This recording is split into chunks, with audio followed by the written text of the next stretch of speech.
Ya, sebentar Mas. Silakan Mas, mari masuk. Silakan duduk ya. Silakan duduk dulu Mas. Iya, dinyamankan dulu duduknya. Iya, gimana? Sudah nyaman? Nyaman Pak? Oh iya.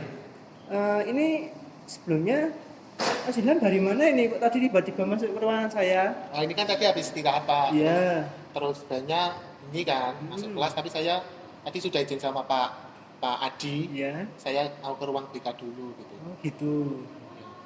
Oke, berarti tadi habis istirahat terus izin ke Pak Adi dulu. Ya izin dulu mau menemui Pak Akbar gitu. Oh, ada perlu apa Mas? Kok menemui saya tiba-tiba tadi? Oh tadi saya mau ingin Konseling. Pak, ingin konseling sama Pak Akbar. Oh ya, sebelumnya udah tahu apa belum konseling itu apa? Belum nih Pak? Belum. Belum. Nah terus kalau dapat info konseling itu dari mana? Dari temen yang kemarin katanya juga konseling sama Pak Akbar gitu. Iya. Oh gitu. Kalau nggak salah Mas siapa ya, lupa saya. Oh, anu mungkin Mas Nova mungkin. Ya mungkin ya, Pak. Oh iya Mas Nova, iya. Oh kemarin sempat konseling sama saya. Gitu. Berarti Mas Ilham ini belum pernah melakukan konseling sama sekali. Belum Pak. Oke, mungkin di sini Bapak akan menjelaskan terlebih dahulu. Tapi sebelumnya udah kenal sama Bapak toh? Udah. Iya, Akbar ya.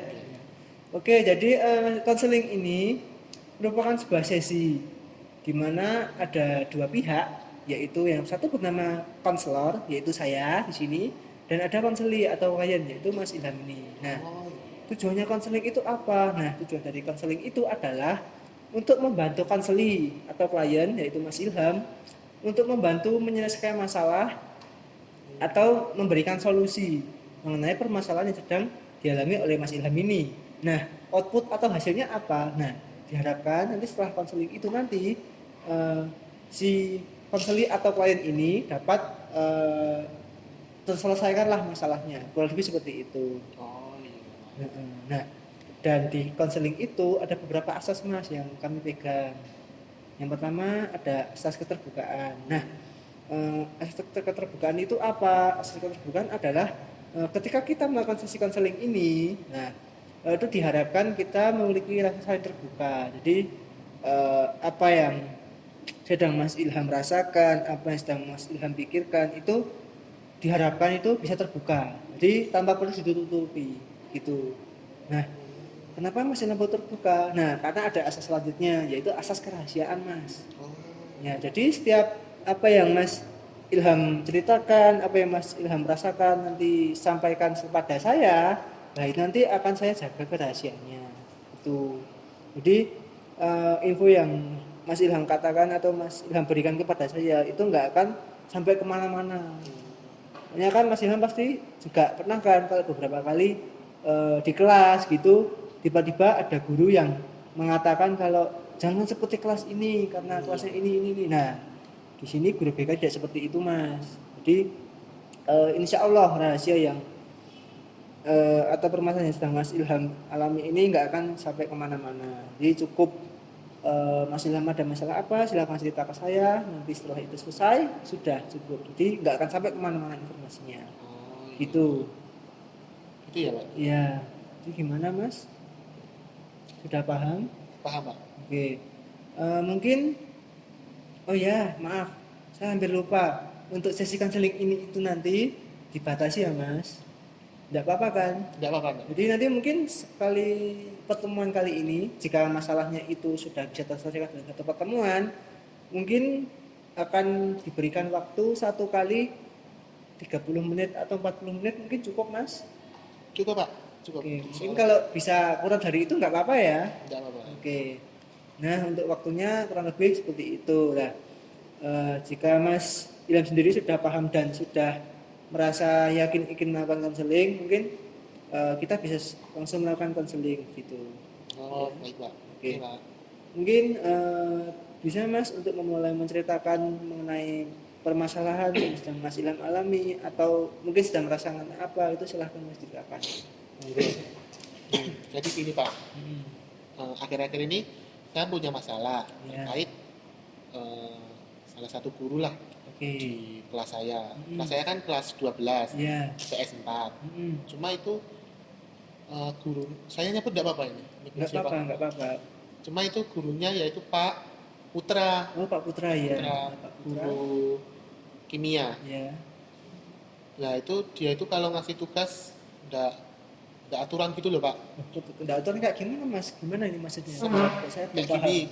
Sebelumnya itu minggu kemarin Ya. itu kan ada tugas Ya. membuat makalah 100 halaman, Pak. 100 halaman. Ya, cuma dibatasin waktu 4 hari. Kan itu tugasnya itu diberikan hari Kamis.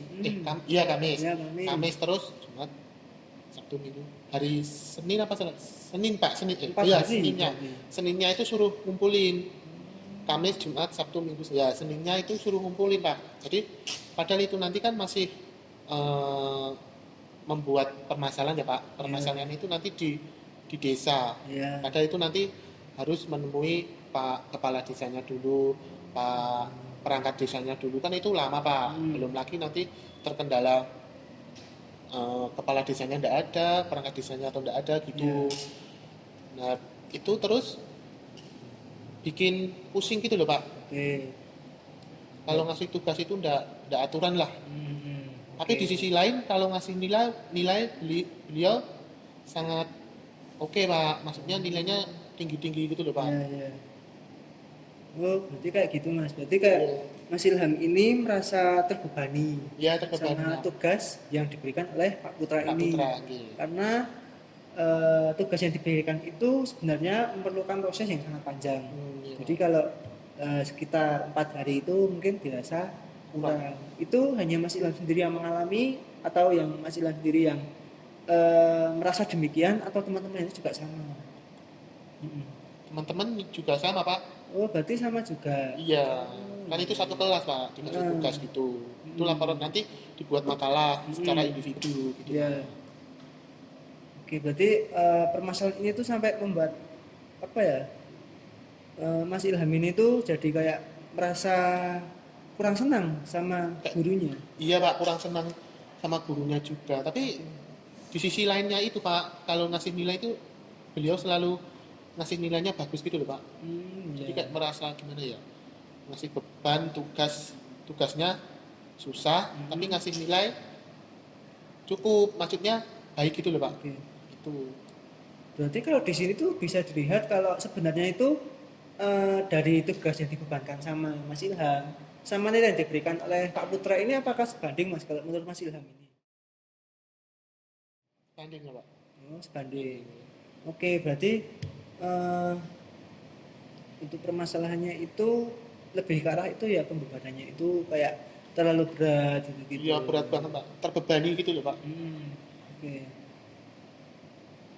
Soalnya itu dalam waktu 4 hari loh, Pak. Iya. 4 hari. Makalahnya minimal 100 halaman.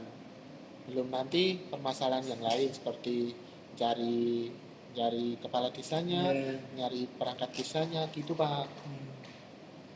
Oke. Mungkin di sini saya juga bisa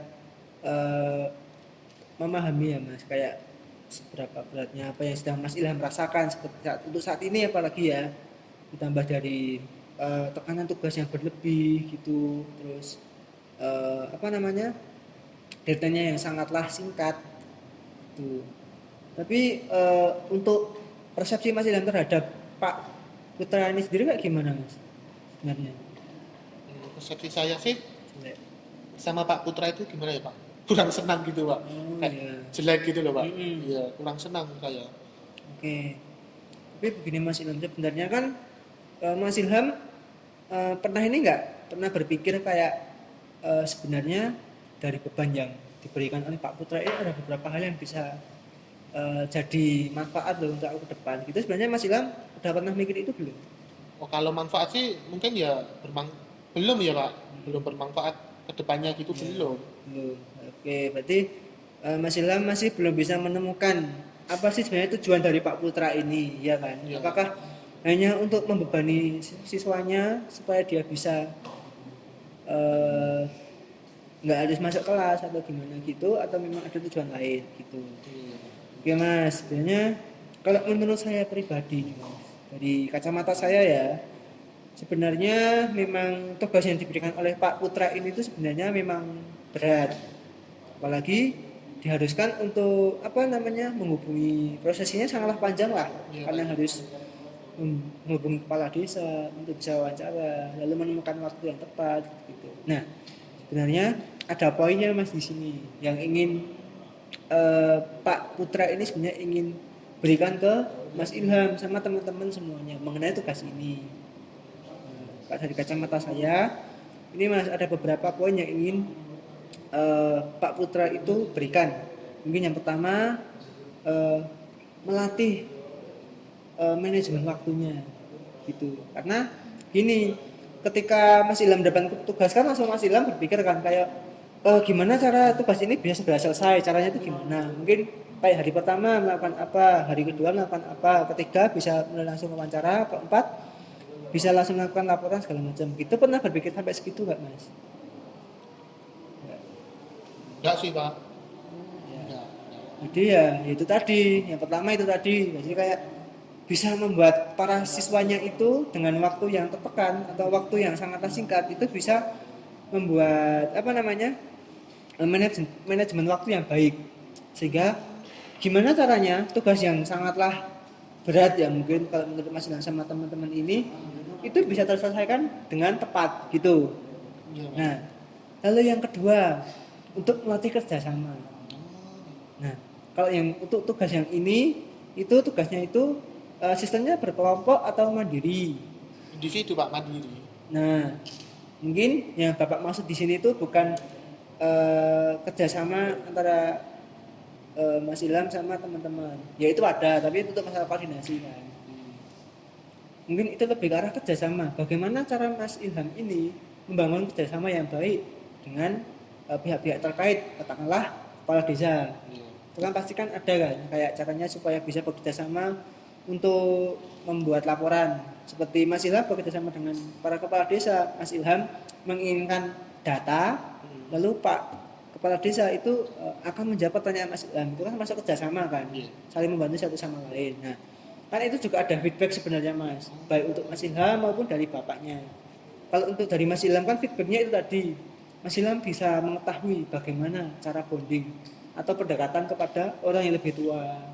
Lalu cara berkomunikasi dengan baik dan efektif itu seperti apa, tidak terlalu banyak basa-basi. Atau mungkin Mas Ilham memiliki beberapa capaian yang seharusnya itu dicapai tapi bentuknya terlalu sistematis gitu loh Mas. Jadi kayak mungkin kayak biar komunikasinya sama orang lain itu udah mengalir seperti apa gitu kan. Nanti kan jadi Mas Ilham lebih terlatih kan, iya kan. Nah, gitu. Terus dari bapaknya itu juga ada dampaknya Mas. Setelah dilakukan penelitian sampai itu kan pasti Mas Ilham setelah menyusun kayak pertanyaan yang banyak itu. Ini kan kayak Mas Ilham juga berpikir cara menyampaikan ini menjadi lebih sopan dan lebih baik itu gimana ya, dan supaya ketika saya menyampaikan pertanyaan ini supaya bisa lebih efektif dan lebih banyak mendapat informasi gimana ya itu kan. Nah, setelah Mas Ilham sampaikan kepada kepala desa, nah kepala desa itu juga mendapatkan manfaat Mas dari penelitian yang Mas Ilham lakukan. Yang pertama, dia jadi lebih memahami mengenai kondisi wilayahnya itu seperti apa, lebih bisa memahami juga sebenarnya kalau pola pikir dari anak muda itu seperti apa ketika menanggapi masalah-masalah yang ada di desa gitu, ya kan. Nah, mungkin itu tadi Mas pemikiran-pemikiran yang harus mulai bisa Mas buka. Jadi kayak setiap orang itu memiliki tujuan masing-masing. Bisa Pak Putra tadi memang memberikan beban tugas yang berat, tapi banyak dampak yang bisa, dampak positif maaf, banyak dampak positif yang bisa Mas Ilham ini ambil seperti itu. Jadi mungkin Mas Ilham bisa merubah untuk pola pikir yang buruk mengenai Pak Putra, pendapatnya yang buruk mengenai Pak Putra gitu. Mungkin Mas Ilham bisa mulai merubah itu pelan-pelan gitu. Nah sebenarnya Mas Ilham pengen nggak sih kalau bisa merubah cara berpikir Mas Ilham mengenai Pak Putra ini sendiri? Sebenarnya pengen nggak sih Mas? Atau ya nyaman atau enggak? Pengen. Ingin Pak. Ingin banget sih Pak. Nah Sebenarnya ada beberapa cara Mas untuk merubah pola pikir yang buruk mengenai seseorang atau persepsi lah yang buruk mengenai seseorang. Yang pertama yaitu tadi kita harus bisa berpikir positif dari diri kita dulu. Kayak memang kita mendapatkan tugas yang berat, tapi kita juga harus bisa memikirkan manfaatnya apa. Tuh. Lalu yang kedua ada juga setelah berpikiran baik kepada diri sendiri lalu kepada orang lain kayak feedback atau dampak yang ditimbulkan lah dari apa yang diberikan dari orang lain. Misal di Pak Putra tadi kan memang memberikan beban tugas yang berat, tapi dia konsisten atau berkompeten atau gini deh, Pak Ilham, Pak Putra kan memberikan ini tugas, memang itu berat, tapi hal yang didapatkan adalah selalu mendapatkan nilai yang baik juga. Gitu. Jadi kan kalau dilihat dari kacamata saya itu kan juga sebanding, ya kan Mas? Iya. Karena Mas Ilham dan teman-teman juga sudah mengerjakan itu sungguh-sungguh, tetapi hasil yang didapat ternyata sangat baik atau relatif baik semua. Nah, itu tuh karena gini, ini dari kacamata saya, Mas. Mungkin Mas Ilham bisa membantu untuk validasi, oke? Pak Putra itu kalau menurut saya memberikan tugas memang berat, tetapi tugasnya memang berat, tapi kalau tugas itu beliau sangat gampang memberikan nilai ya baik. Nah itu kalau Mas Ilham sendiri merasa demikian juga enggak? Ya. Iya sih Pak. Oke. Iya. Nah itu tadi. Berarti kan sebenarnya kan enggak semua hal yang dirasa buruk itu memberikan dampak buruk. Jadi bisa juga itu malah memberikan dampak yang lebih baik atau lebih positif ke depannya. Kurang lebih seperti itu. Jadi ya itu tadi, Mas Ilham berarti sudah paham belum mengenai itu tadi sarannya?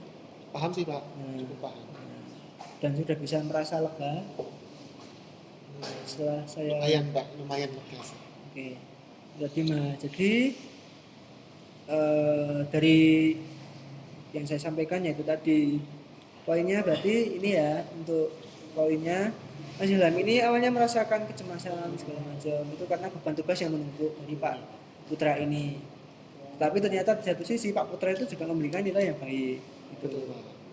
Dan tadi Mas Ilham juga merasa berprasangka yang sangat buruk mengenai Pak Ilham karena dia memberikan tugas yang banyak, deadline-nya mepet segala macam. Tapi ternyata di lain sisi hal tersebut itu memberikan dampak positif kepada Mas Ilham dan teman-teman yang lain juga. Gitu ya.